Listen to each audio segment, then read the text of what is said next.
Hey everybody, jungle expert Ryan Flares Doyle here. Adam's still on vacation, so you're stuck with me this time around for our pick of the patches for 10.13, so let's get right into it. Starting off, we have Volibear top. Volley sure exploded in play rate and solo queue ever since the pros started to whip him out in their games, but it makes sense because ever since the hotfixes and buffs to his kit, his win rate just exploded. One thing that's left in the air though is the most optimal way to play Volley. However, players are electing to use Grasp as a better alternative to the Conqueror nerfs, and it makes perfect sense, right? It's easy to proc versus the mostly melee heavy meta top laners at the moment. Build your HP over time, which is helping to boost your damage at the same time. What's more is that instead of rushing a Triforce on Volley, some players are building a Hextech Gunblade. Some of you may be confused, but it's actually the perfect stat stick for him. You get 40 AD, 80 AP, heal for 15% of your damage dealt, which is great for keeping you topped off and healthy, and even works on your Chain Lightning passive as well. The active will also help you chase down your opponents because you'll zap them with a bit of damage, and you can slow them if you need to get away or just chase up to them, and it's all but guaranteed to land your Q, E, and W combo for amazing burst damage. Gunblade is just so wonderful because his stats just bolster his insane damage ratios he has on his Q, E, and R. And you'll be getting tanky after that, putting on all those resistances and HP to boost your Frenzied Maw like Sunfire Cape and Spirit Visage. Volley is great and favored in most melee matchups at the moment, winning out because Volley almost always wins in extended trades and short trades because he has that massive burst on his QEW combo. Plus a shield to negate some of the damage people from trading back onto him. Volley just smashes in the lane phase and is great into things like your Yasuos, Rivens, Irelias, Sets, Jaces, while most often outscaling them because Volley is just too beefy. Next up, we got Karma mid. Karma has been getting some love from pro play, especially over in the LEC and LCK. Even Faker is using her as a way to shake up the drafts and give more options for his teammates to counterpick. Karma is just an excellent enchanter, all around providing amazing utility for the team. Karma is a great pickup for when your supports like to play the likes of Leona, Alistar, Nautilus, and Set, or just anything around that nature, but basically just engagers who don't pick up the likes of Athenes or Narden Sensor. The reason you'll be doing this mid lane and building these support items is because of the buffs to your top, jungle, and AD carries. It provides another avenue of peeling for your carries or layering on dives engages with your massive AoE shield, and is just overall hard to deal with. So what you'll be doing is picking up both of these items mid lane, which will provide team-wide utility and great cooldown reduction and AP to mesh well with the damage you provide for your mantra Qs or just Qs in general. And yeah, it's a support item, but both these support items have everything you need. CDR, AP, heal, and shield power at a fraction of the cost, which means you still CS like a mid laner and get your item power spikes much quicker to provide good damage and overbearing utility to your mid-game teamfights. Afterwards, players tend to build the Rabadon's Death Cap to significantly boost your AP, so things like your shielding power or damage output is even stronger. CSing is fairly decent because your Q does splash damage, but even better is that players can't hide behind minions to avoid your damage as well. You can avoid ganks fairly easily thanks to your shield giving a burst of movement speed, and if you are in real danger you can use your answer Tether to restore some HP back, and if it deals the second portion of damage, you heal again as well, keeping you incredibly safe and topped off in the process. Karma is incredibly easy to pick up, fairly straightforward playstyle with poking players out with your Qs and setting up free ganks with your shield and tether combo to lock down your opponents to or force their flash. Next up we have Ashe AD carry. Ashe is definitely a sleeper OP, especially for the last few patches. She counters or is heavily favored against the likes of Aphelios, Kai'Sa, Kalista, Lucian, Varus, Xayah, Vayne, Tristana, and MF because of the utility from the ultimate. You have your W for poke, Q for all-in trades to seriously dish out some incredible damage, and your passive, pretty much being a frozen mallet, is excellently paired with approach velocity, so you'll never have to worry about players getting away from you and your auto attacks. Ashe is the 4th highest picked ADC according to OP.GG and the 3rd over at LLStylez, but over in NA and EU, it's a more preferred playstyle to be the carry and hold on to the spotlight for the team, make the fanciest of outplays, or just impress your duos. But over in Korea, Ashe is a higher priority pick because she can just be the playmaker for her team and win more games in LP through being more team focused. Her build setup is going to be a Blade of the Ruined King into a Hurricane, with players having the option between an Infinity Edge, Death Dance, or a Phantom Dancer 3rd. IE gives that raw damage and crit to carry more, but Phantom Dancer is great for more attack speed to weave in more autos, still get some crit out of it and a little bit of kite ability too, but Death Dance would be my recommendation because you'll be healing more, especially since your Hurricane Bolt's supply lifesteal, so you have double lifesteal items working with you to keep you alive and healthy in fights. Ashe does a good job of controlling the pace of the game. She picks and chooses fights she pleases, and she can use the early advantages she creates for herself, which means you don't have to rely on their team as much. A well-placed hawkshot can seek out what camps the jungler has cleared to give the team an idea where the jungler is pathing, and it can snuff out any kind of cheesy death rushes, which really helps out more than you think. People don't use this ability enough, but by just knowing what camps are up or down, potentially spotting the jungler or ganks will save your team more than a few deaths each game.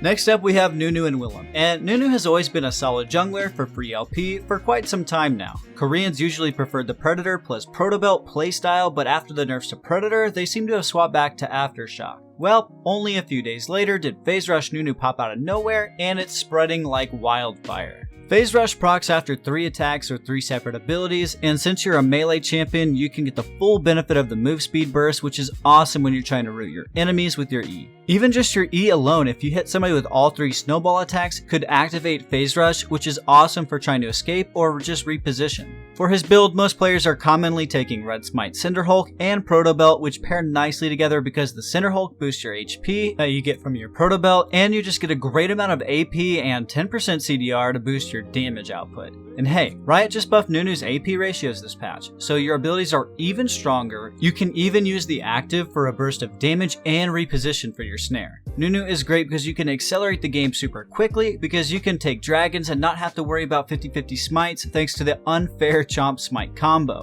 And more dragons means you'll get those Dragon Soul win cons much quicker and can close out your games. Also, it's worth mentioning your ganks are always going to be strong since your biggest snowball ever covers a good amount of ground and if used well is just undodgeable. Speaking of which, have you ever seen a Nunu snowball run down your lane with Zilean speed? With Zilean, you have the ability to make your enemies screech to a complete halt with a point and click slow, or you can make any player have flash levels of speed. Either way, it's an incredibly fun champion because with this build you'll be taking Hextech GLP and Spooky Ghost to help create to pick opportunities for your team while setting up that juicy double bomb damage and stun. This is what makes Zilean feel more impactful and engaging because he doesn't feel like he just has to be an ult bot anymore. Yeah, that ultimate is great and all, but when he can disrupt team fights so much with his kit, with zoning, or with your slows or bombs, you can actually set up and win fights himself without having to even need to touch your ultimate. You've always had 2 different options with Zilean support. Airy for the small shield and damage, or Glacial Augment, which was more for slows, which isn't as needed as much.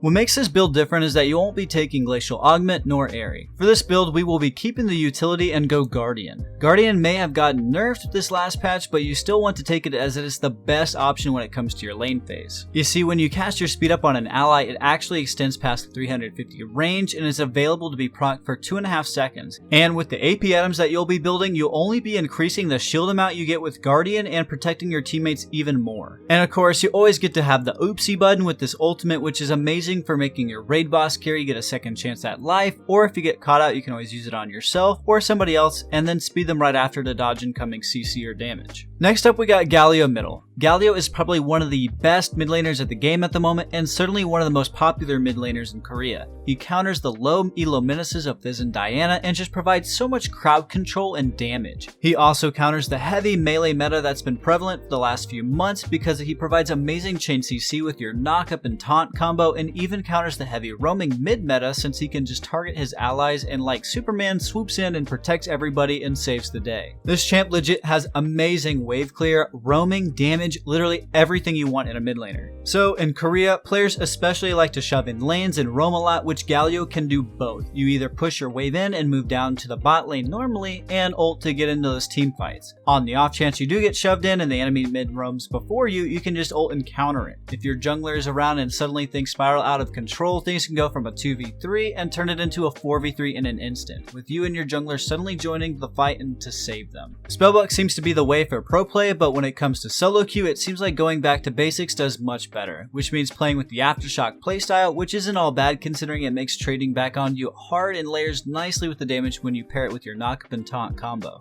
Next up, we got Rengar top, and Rengar is one of those champions everybody just hates, and for good reason too. He's 100% banned when it comes to me, and I don't know about all of you guys, but something about high damage, mobility, gap closers, and ability to restore incoming damage and break CC just seems a little broken.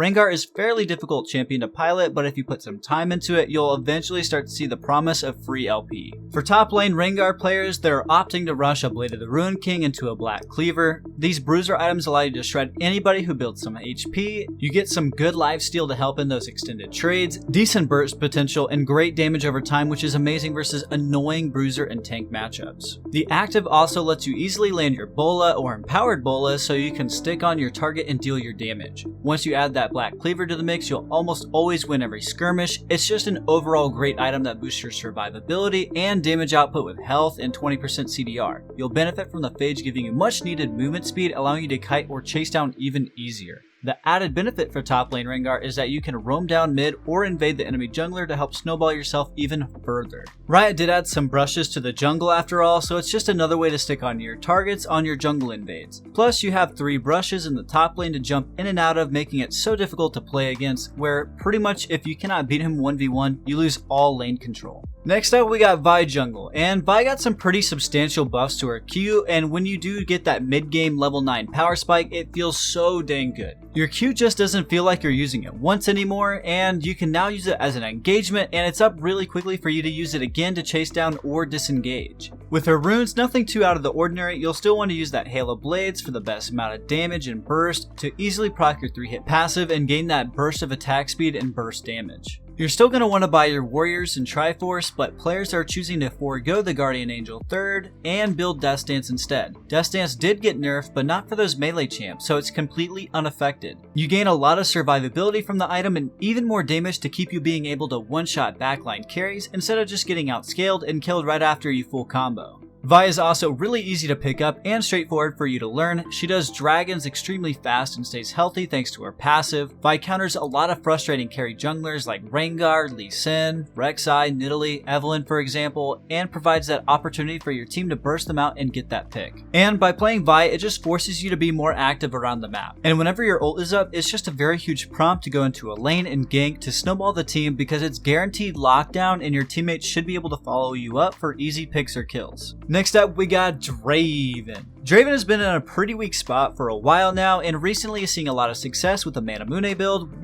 paired with Sanguine Blade, as well as all of the ADCs just getting nerfed all around him. Part of the problem is this build is actually strong, but is not that normal to use. You have to stack up the Manamune, and you don't group as much because of the Sanguine Blade. It's still okay, but you gain so much more damage from the lethality plus attack speed if you're only near one champion. In Korea, this build is actually the most popular now, with an Edge Knight straight after that. You basically burn through people with lethality, kinda burst more than anything else. And Manamune actually makes total sense. You burn through your mana activating your axes and using those speed resets to stay on targets, so with using the Manamune, you increase your mana pool to enable those aggressive trades and skirmishes without going out of mana. With this setup, even though you think it needs more ramp time, it's stronger early than any other setup. Mostly because the items are really cheap, so you spike harder. What this also means in the mid game at like 3 to 4 items, you're weaker than if you have gone into crit, so go big or go home. And for our last mentioned champion, we got Karma again, but this time in the support role. And Karma, like I mentioned before, is an all-around excellent enchanter and provides amazing utility and poke for her team. Now, normally we wouldn't feature a champion twice, but she is just that good now. Especially at higher ranks, she is probably the best support in the game and actually may need a nerf.